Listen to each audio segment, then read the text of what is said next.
नीतीश कुमार जी से मेरा हमेशा व्यक्तिगत रिश्ता अच्छा रहा है और आजीवन अच्छा रहेगा, लेकिन नीरज जी के पीछे भी कोई साजिश है। इतने कम की बजट के साथ और कोई विजन और दूरदर्शिता नहीं, प्रगति और सकारात्मक दृष्टि नहीं, और बिहार के विकास को लेकर खास तौर पर नौकरी का कोई विजन नहीं, युवाओं का कोई विजन नहीं, भ्रष्टाचार का कोई विजन नहीं। जो भी कंपनी पुल बना रही है या कोई भी RWD से लेकर के जिसमें नेताओं की मिली भगत है, ग्रामीण से लेकर भारत सरकार को मैंने चिट्ठी लिखा है कि 20 साल के अंदर जो भी टेंडर हुए उसकी पूरी जांच है। पदाधिकारी का आतंक है, पदाधिकारी के परिवार भूल रहे हैं, पदाधिकारी लोग जनता के पैसे को अपने परिवार में लगा रहे हैं। एक भी मंत्री, मुख्यमंत्री, उपमंत्री का कोई आदेश पालन नहीं हो रहा है। और मेरी जान की हत्या को कमजोर करने के लिए नीरज जी ने किसी से बातचीत करके, मुझे समझ में नहीं आता क्या इतने बड़े पार्टी और गंभीर नेता जो नीतीश जी है, उनके प्रवक्ता इस तरह होंगे।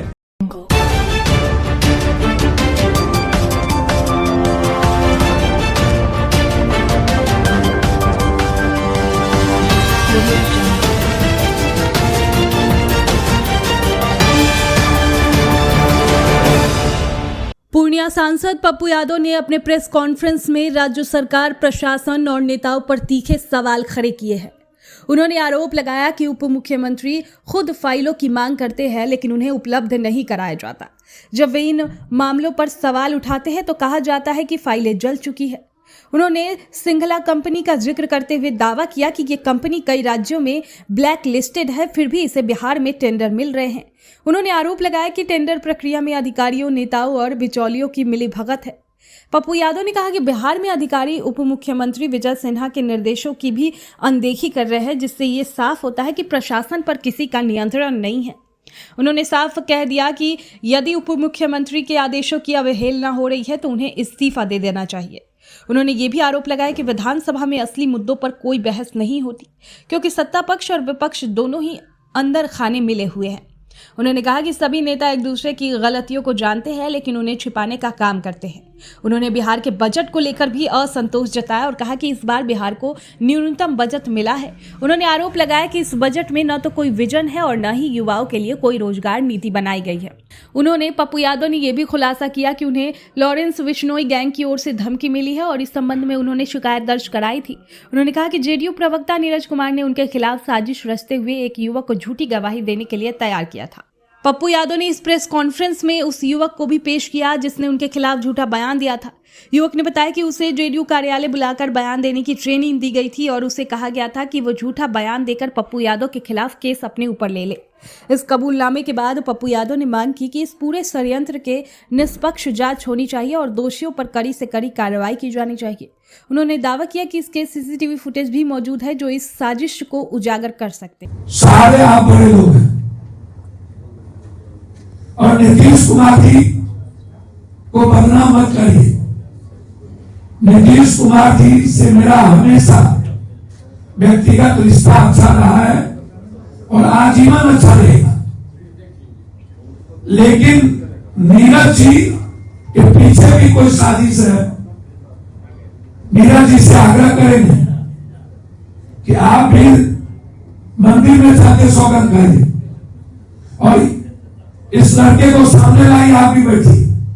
ये लड़का आपके मुंह पर कहने को तैयार है कि कब कहां मुलाकात हुई और आपने क्या सीखा है। बस मेरा यही दो सब्जेक्ट था, विषय था शीला विजय जी एंड बिहार की स्थिति, और जिस साजिश के तहत मुझे बदनाम करने की कोशिश की गई वो सामने में जो मोहरा है मेरी जिंदगी को कमजोर खत्म करने की साजिश, उसको सामने लाया। मुझे लगता है कि ऐसा बजट मैंने किसी भी जो सबसे छोटा प्रांत है उस प्रांत में भी इतने कम की बजट के साथ और कोई विजन और दूरदर्शिता नहीं, प्रगति प्रगति और सकारात्मक दृष्टि नहीं, और बिहार के विकास को लेकर के खास तौर पर नौकरी का कोई विजन नहीं, युवाओं का कोई विजन नहीं, भ्रष्टाचार का कोई विजन नहीं, और माफिया राज का कोई विजन नहीं। इसीलिए मैं आदरणीय विजय जी से आग्रह करूंगा कि आप सभी मंत्री उस लायक नहीं बचे हैं।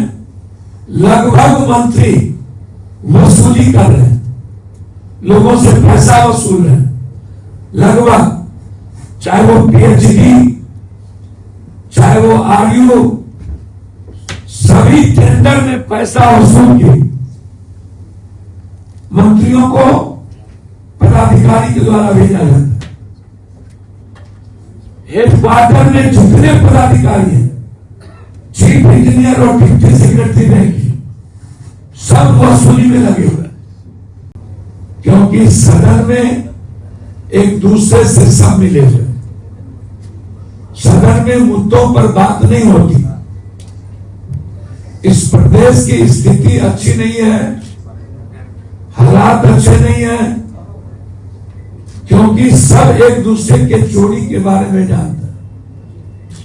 सदन सिर्फ अखाड़ा बन गया है 2025 के सियासत कुर्सी और एक दूसरे के चोरी को बचाने का। इसलिए पूरी सिंगला कंपनी की जांच 10 मार्च के बाद इसकी पूरी जांच के सदन में हम लोकसभा में उठाएंगे। और इतनी ही नहीं, जो भी कंपनी पुल बना रही है या कोई भी आरडब्ल्यूडी से लेकर के जिसमें नेताओं की मिली भगत है, ग्रामीण से लेकर भारत सरकार को मैंने चिट्ठी लिखा है कि 20 साल के अंदर जो भी टेंडर हुए उसकी पूरी जांच करें। प्रधानमंत्री जी को भी, मुख्यमंत्री जी को भी, क्योंकि बिहार के मुख्यमंत्री तो अब सिर्फ पदाधिकारियों ने उन्हें निस्तब्ध कर दिया, वो काम करने वाले व्यक्ति थे। पता नहीं नीतीश कुमार जी किन परिस्थितियों में मूक दर्शक बने हुए, क्यों चुप है? क्या कारण है कि इस प्रदेश की प्रगति रुक गई, जो बजट से समझा जा सकता है?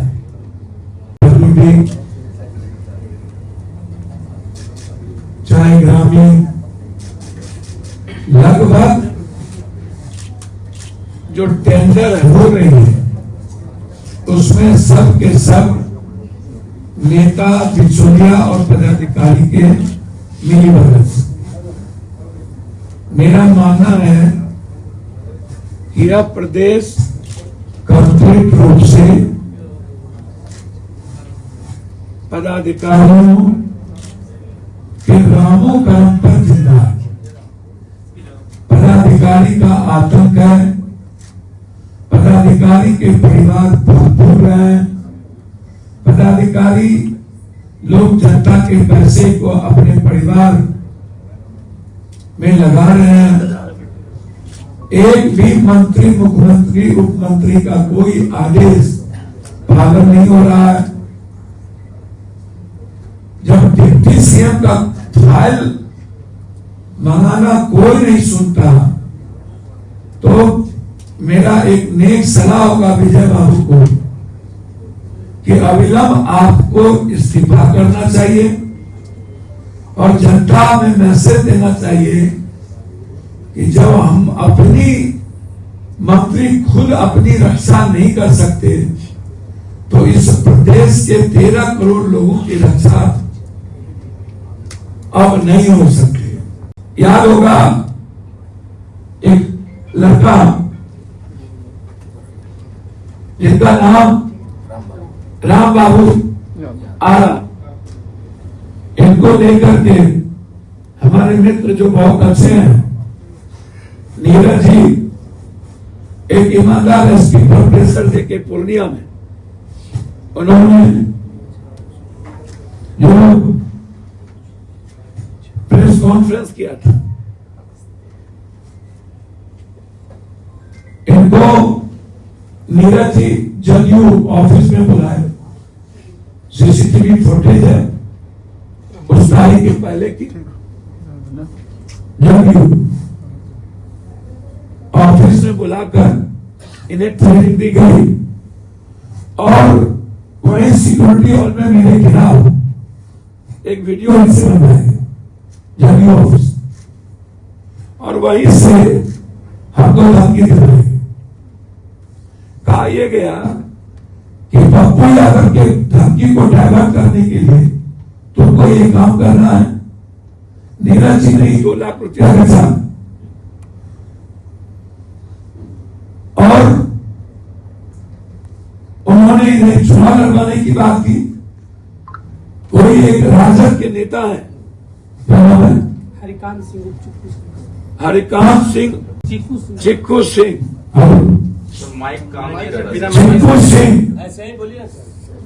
चिक्कू सिंह बिना माइक के बोल लीजिए सर। भैया तबाह कर दिया। बिना माइक के आप आश्चर्य होगा आपको, चिक्कू सिंह जी इनको लेके आए नीरज जी के पास। नीरज जी ने कहा ये है पूरा, और लगातार लॉरियंस जो धमकी दे रहा है उसको डाइवर्ट करने के लिए, ताकि डाइवर्ट हो और खुद पप्पू यादव पर साजिश लगे और मेरी जान की हत्या को कमजोर करने के लिए नीरज जी ने किसी से बातचीत करके, मुझे समझ में नहीं आता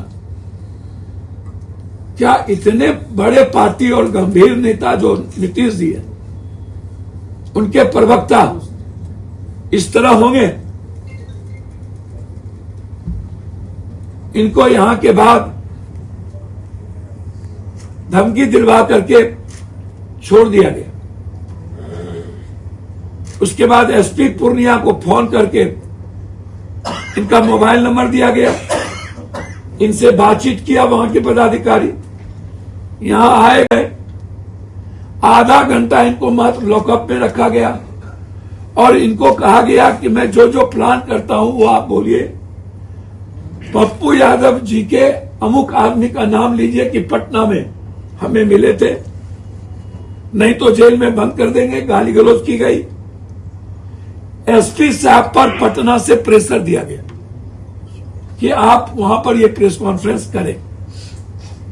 आज जब हम आए तब ये आए कि मेरे जान को खतरा है, फिर मुझे परेशान किया जा रहा है। मैं ना आपको जानता था। हम जेल से जब निकले, चिक्कू सिंह हमको जदयू ऑफिस में ले गए। फिर जब हम लौटे पूर्णिया से तो दोबारा हमको पूर्णिया थाना से फोन आया कि आप सचिवालय सचिवालय थाना चले जाओ, और सचिवालय थाना आप गए। सचिवालय आए थे, सचिवालय वो बोले थे पटना आ गए सचिवालय, उसके बाद वो बोले कि जेडीयू कार्यालय चल जाए। सचिवालय में बोला गया जेडीयू कार्यालय फिर चले जाओ। दोबारा गया, दोबारा वहां फिर कौन मिला? नीरज सिंह। नीरज जी, आप किस, आप बताइए क्या हुआ? नहीं, हमने हमको बाइक देने से मना कर दिया गया था। हमने 1-2 मीडिया में एसपी साहब नहीं कहा इनको कुछ।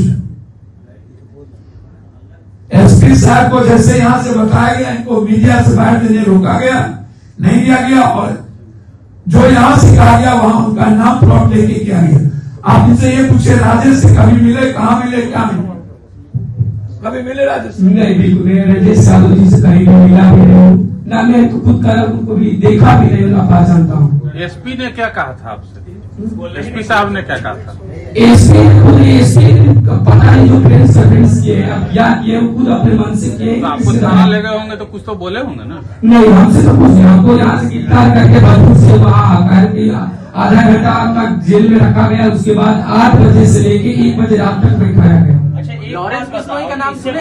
इससे पहले तुमसे पूछा गया था, तुमने कहा कि हमारी मुलाकात किसी नेता से इको पार्ट में हुआ, तुम्हारा ही बयान है।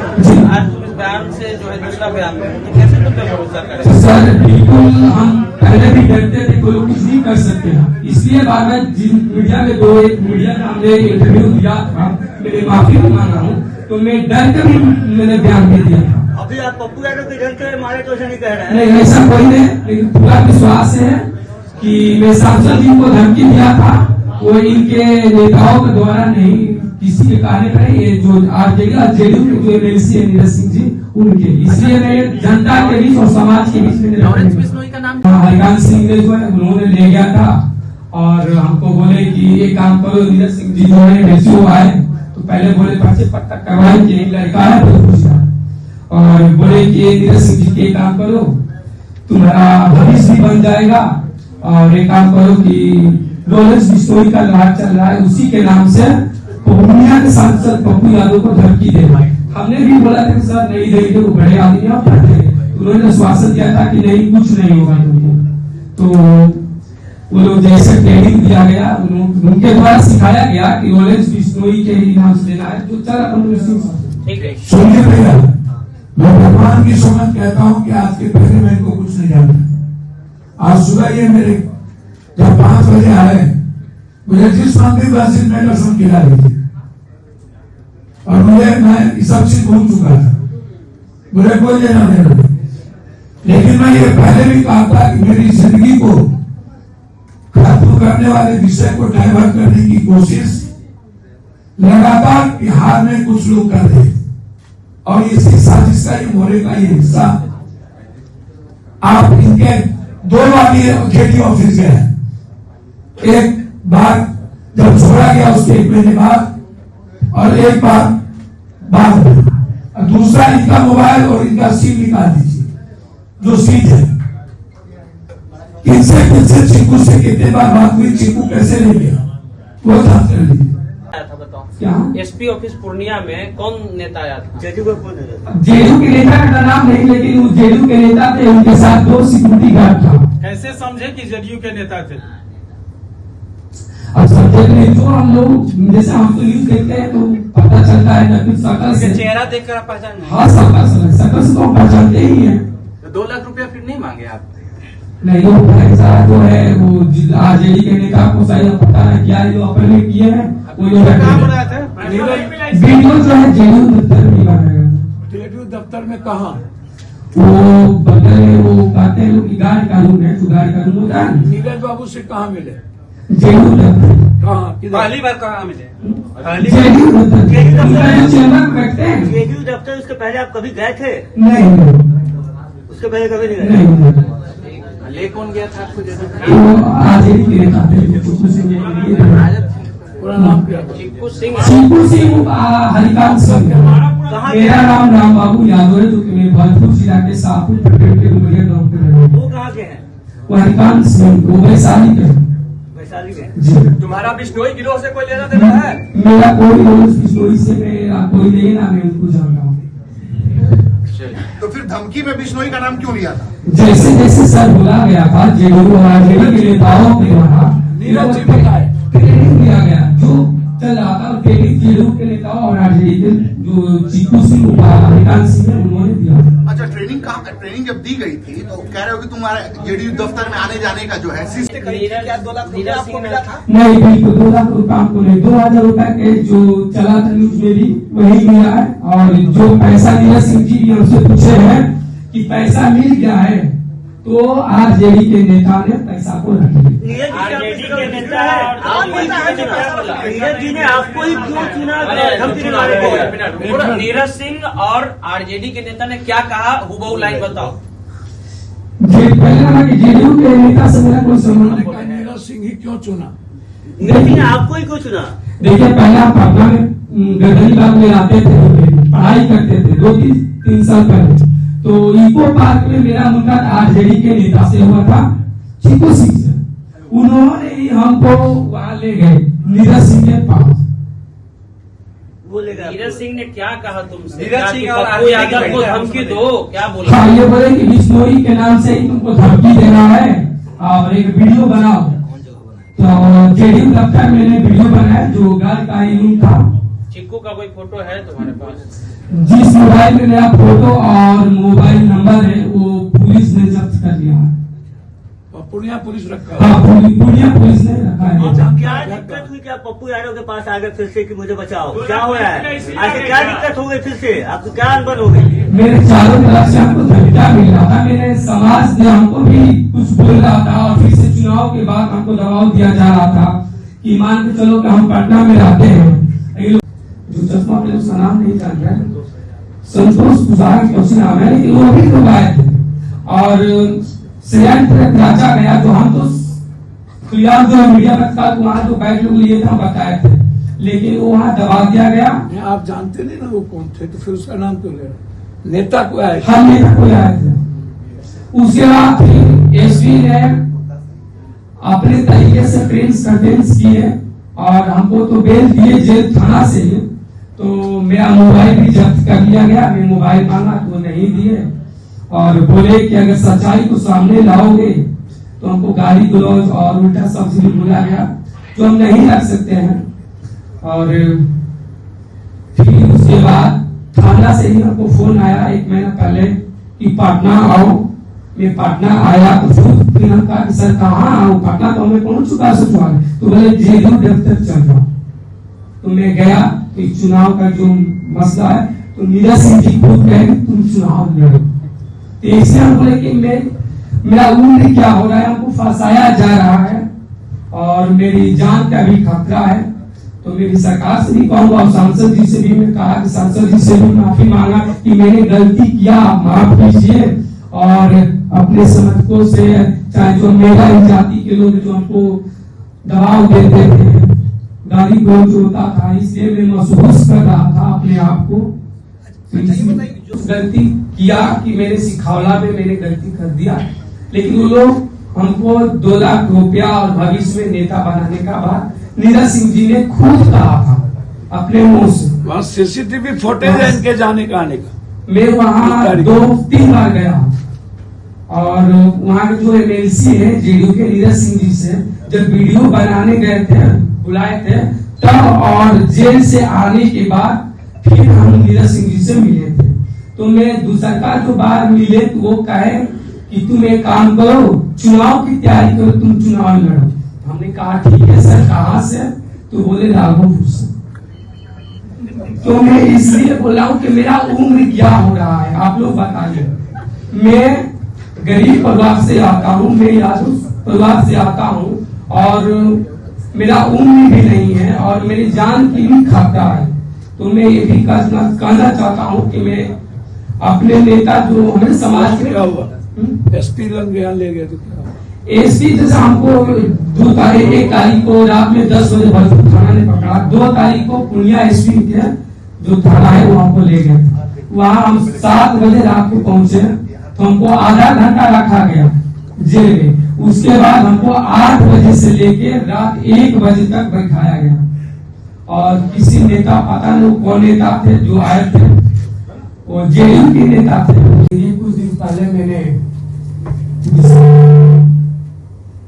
आदरणीय सांसद मोदी जी को धमकी तो मैं दिया था, लेकिन हम अपने समाज के बीच जो हुआ और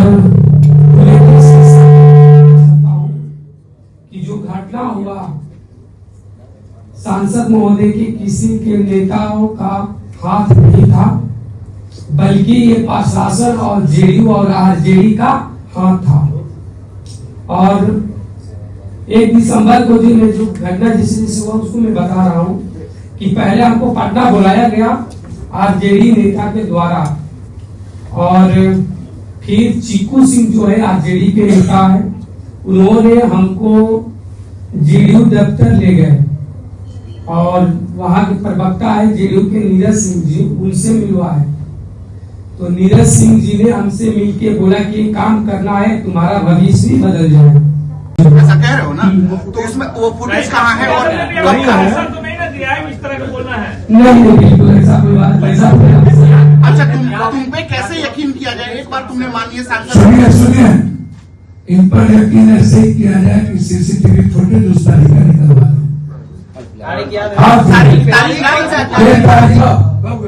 एक महीने का पहले कि हम गिरफ्तार 1 दिसंबर को हुए थे। उसके पहले मैंने ऐसे तो एक रुकिए ना,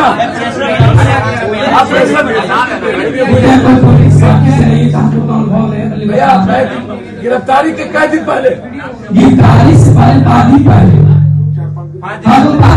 पहले हमको बोला है कि 1 दिसंबर को ही छोड़ना है वीडियो। तो हम 1 दिसंबर को वीडियो छोड़े थे और जो कॉल रिकॉर्ड जो चल रहा था, जो लोग ट्रेनिंग दिए गए थे, उसी हिसाब से कितने देर ट्रेनिंग चली थी तुम्हारी? कितने देर ट्रेनिंग चली थी? जो नीरज सिंह जी थे और बता के चले गए, वीडियो तो बन रहा था।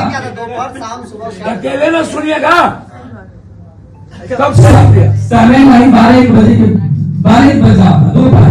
माननीय सांसद महोदय को फंसाने की रणनीति बताई गई थी तुमको। हाँ, क्या क्या सिखाया गया था? एक बार फिर से बता दो जरा, एक लाइन में। जैसे मैं बोला कि हमको। Bureau report, BMW news Bihar. तमसोमा ज्योतिर्गमय गुरुकुल शिक्षा मंदिर संस्थान के साथ बनाए अपना भविष्य। रेगुलर और प्रोफेशनल कोर्सेज, सेकेंडरी और senior secondary courses, law, teachers training courses, pharmacy and nursing के साथ पैरामेडिकल में डायरेक्ट एडमिशन पाए। वेबसाइट विजिट करें या दिए गए नंबर पर कॉल करें। हमारा पता है गुरुकुल शिक्षा मंदिर संस्थान, कल्याण चौक, DS कॉलेज रोड, कटिहार। हमारा वीडियो अगर आपको अच्छा लगा हो तो आप हमारे वीडियो को लाइक करें, शेयर करें और हमारे चैनल को सब्सक्राइब जरूर करें।